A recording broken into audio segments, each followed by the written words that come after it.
Welcome to The Point, a podcast by Apex Benefits and dedicated to employee benefits thought leadership. You can find more episodes for free on iTunes by searching The Point or Apex Benefits. Please rate, review, and subscribe to be the first to know about what we have in store for you.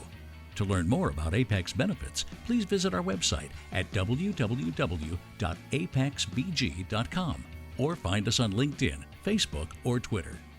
Let's get to the point together. Welcome back to The Point Fort Wayne. I'm Kassee Lamm with Apex Benefits, and today I'm joined by Ryan Kay, Financial Advisor for AMI Investments, and Scott Long, my colleague from Apex. Ryan, thanks so much for joining us today. Would you take a second and just introduce yourself for our listeners? Yeah, thanks for having me on the podcast. Again, I'm Ryan Kay. I work with AMI Investment Management in Kendallville, Indiana. We are an investment manager that's been around since 1995, and we specialize in individual retirement planning, corporate retirement plans like 401ks, and institutional investment management. I'm a certified financial planner and a Fort Wayne native since first grade.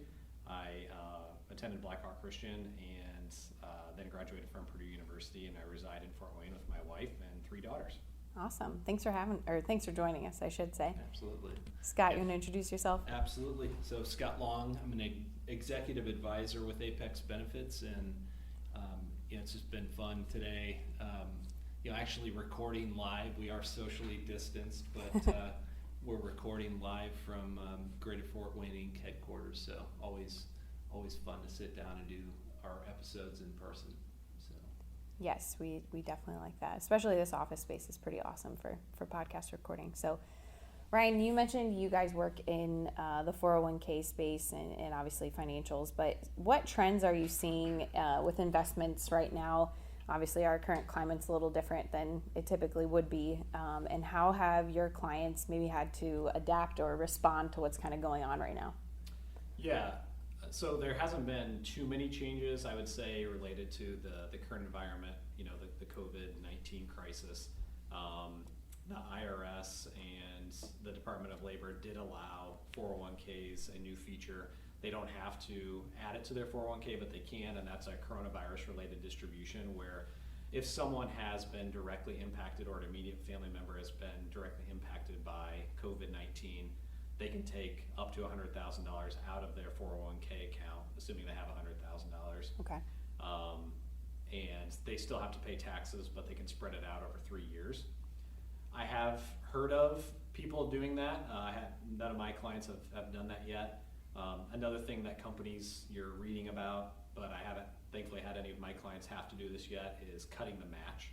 So okay. That's been a fairly easy cash flow item for them to make up if they decide to just temporarily suspend or eliminate their match. But if you talk about trends in our industry, the main one over the last few years has been a shift toward automatic investment accounts. So that would be something like a target date retirement fund. Most 401ks have this now. An example would be if you pull up your 401k investment lineup, you might see a fund or multiple funds that end in a year. So something like the Vanguard Target 2045 fund or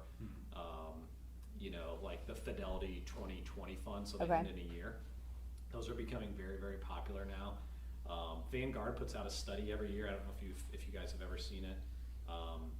It's about 100 pages long, but what they do is they survey all of the Vanguard 401k plans that they administrate. And an interesting stat that I've been following every year is the usage of these target date funds. So back in 2004, just 7% of their plans had participants using them. In 2009, it was up to 25%. And at the end of 2019, over 60% of their 401k participants use those. And another interesting thing they found was in 2019, 9 in 10 new participants, so people that were enrolling in the 401k for the first time, 90% of them were using these target date funds exclusively. And Vanguard's projecting that since the usage ratio is so high on these, that in just 4 years in 2024, that 80% of all participants will be invested in one of these funds. So wow. That isn't a specific answer to what's been happening, here recently in the environment, but that's been a broader trend that we've seen really going back to 2004, and one that we think will continue. Just other trends, automatic savings features are huge. If you don't know what that is, an example would be like automatic enrollment. So most 401ks make people opt in, where you have to decide that you want to participate in a 401k. The automatic enrollment feature is an opt-out feature. So it just assumes that the participants are going to be in the plan unless they opt out. And I brought you guys a copy of this book called Nudge, which kind of popularized this idea back in 2008. And you may find some of their other chapters in there interesting, other than their chapter on auto enrollment in 401k plans. But it's really interesting because what you're seeing is the participation rates really increase when you have auto enrollment and making people opt out rather than opt in. And just as an anecdote, one study that they quote in the Nudge book, they took data from a company and they cited the approach to opting in, that the average participation rate after 3 years was only 65%. If you change it to auto enrollment or opting out, their studies show that it's a 98% participation rate. So that's a huge trend, and you're seeing more and more companies take advantage of that. Yeah. So when you're sitting with an employer that offers a 401k as part of their benefits package, how do you help that process of deciding whether to offer a match or not? What does that process look like? How do you kind of talk through the idea of matching? Yeah.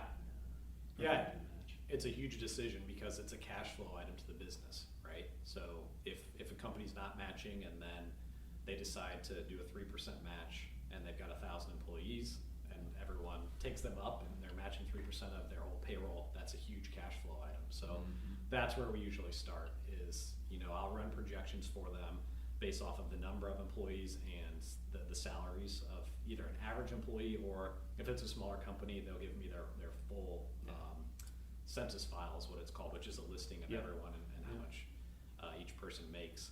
And we'll just run some projections for them.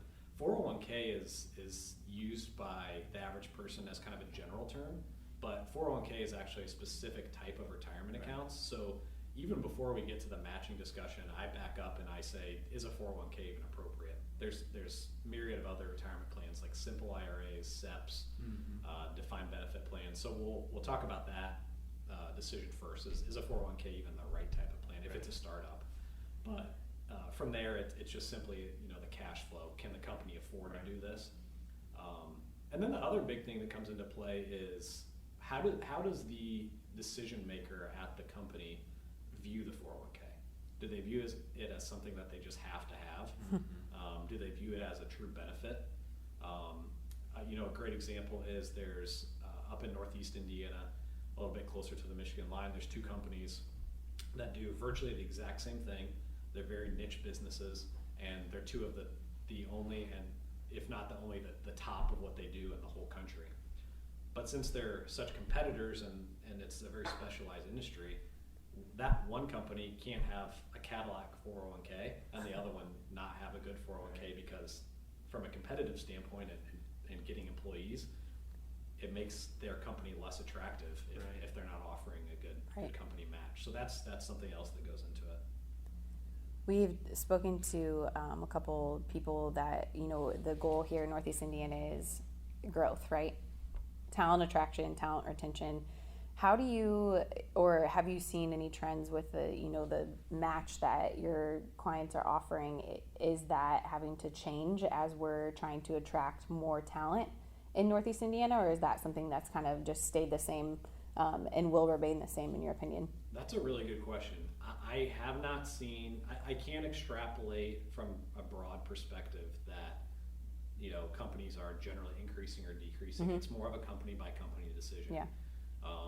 I work more in the small to mid-size employers, and a lot of times the match decision is based off of if it's an individual business owner, his or her decision, or if it's a smaller company with several owners, they kind of come together and make that decision. A lot of it comes down to cash flow. And one thing I am seeing more and more of is if the owner or owners of the business want to participate in the 401k to put their own money in, there's certain things they have to do for the broader employee population to allow them to put their own money in. So a great example is something called a safe harbor. So a safe harbor match is a certain type of match that they can put in, and it's not complicated. It's 100% of the first 3% an employee puts in, and then 50% of the next 2. So the maximum would be if someone puts in 5, the company has to put in 4. If they do that, then the owners can put in as much up to the IRS limits in their own account. Without that, or a lower matching amount, they may be capped because they're not passing certain IRS tests. So that's a long-winded way of answering your question, but I am seeing more business owners concerned and interested in maxing out their own personal accounts. And if they want to do that, then they have to usually put in either more or a certain type of match for everyone that's employed there. Well, and you mentioned those two companies to be competitive with each other. We're in the business of benefits, but for a lot of people, it's also retirement planning, right? So you're not going to switch to a company that doesn't help you plan for retirement, or at least in theory, you probably shouldn't, right? Yes. And so I think that's something that we see with our clients too. Having the 401k wrapped into your total benefits package is really important, right? Yeah, I mean, another trend I've kind of seen here recently is, in the past few years, employers would ask me to come in and speak to everyone generally, and in kind of a big conference room. And we're seeing less and less of that. We're seeing more education done on an individual basis. And so an example would be, if you have 100 people sitting in a room, usually by the time I'm done, they're either asleep or really excited, right? But the people that are really excited, they don't have their laptop in front of them. They can't go in and make a change. So they leave excited, and then they get back to work, life happens, they don't get to it. Versus if I can sit in a conference room with one person on their laptop, we pull up their account, go through their account specifically, we can hopefully encourage them to increase the amount that they're saving, or encourage them to make a change to the investment inside of their account that will benefit them. And just those one small individual changes, they go a long way. I mean, they can really impact someone's life. If someone's not saving in their 401k or not saving enough, if I can encourage just one person to increase that, I think that's better than having 100 people in a room and no one takes any action. Right. Yeah.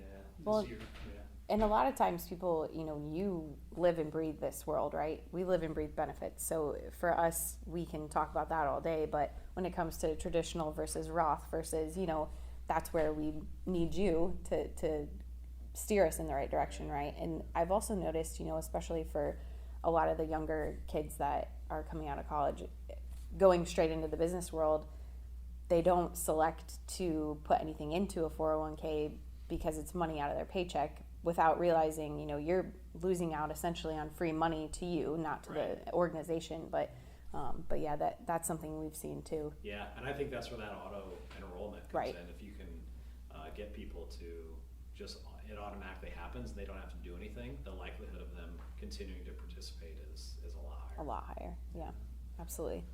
So Kassee and I, the line of work that we're in to establish new relationships is oftentimes kind of dictated through like an RFP process. Sometimes it's not, but there's a process and period of time that we get to know prospective clients. I think things that Kassee and I might have been curious about is just what questions should employers be asking before selecting their 401k provider. If you were to encourage employers to kind of package up, hey, you really need to know 1, 2, and 3 things about the 401k provider, what would those be? Yeah, that's a good question. It's very similar in our industry as well, where there are RFPs that go out. But a lot of times it's just word of mouth referrals for us too. But yeah, I think the bullet points for us would be, 401ks are regulated under ERISA law, the Employee Retirement Income Security Act. and the trustees or the sponsor of the 401k is what's known as a fiduciary, which means that their own personal assets are on the line. So I think you would expect that the person that you're working with is also a fiduciary. Unfortunately, in our industry, it's still very prevalent that the 401k advisors are not fiduciaries. Yeah. And a fiduciary just simply means you work in a capacity on behalf of someone else, and you have to put someone else's interests ahead of your own. Yeah.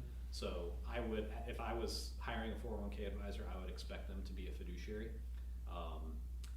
Another thing is fees. Obviously, fees are a big discussion. I would expect that they would have a competitive fee, but I would expect they'd be able to prove that. So one thing we do for our clients is benchmark fees. Generally, I think the IRS kind of expects plan sponsors to benchmark their fees on about an every 3-year basis. We do that every year, and we would do that beforehand as well. We're not going to go bid out a 401k and come in, in the 95th percentile of fees, right? So we've got the ability to benchmark plan fees by industry, by size of plan, both from assets and employees. Another thing I would ask someone is, do you get paid or have a financial incentive to switch my 401k provider around? And by provider, I mean record keeper. So that could be a John Hancock, a Fidelity, a Vanguard. And unfortunately, some of these non-fiduciary advisors have a financial incentive to switch that record keeper around because they make an upfront commission payment every time. So as a plan sponsor, I would ask, do you get paid a flat fee or a flat percentage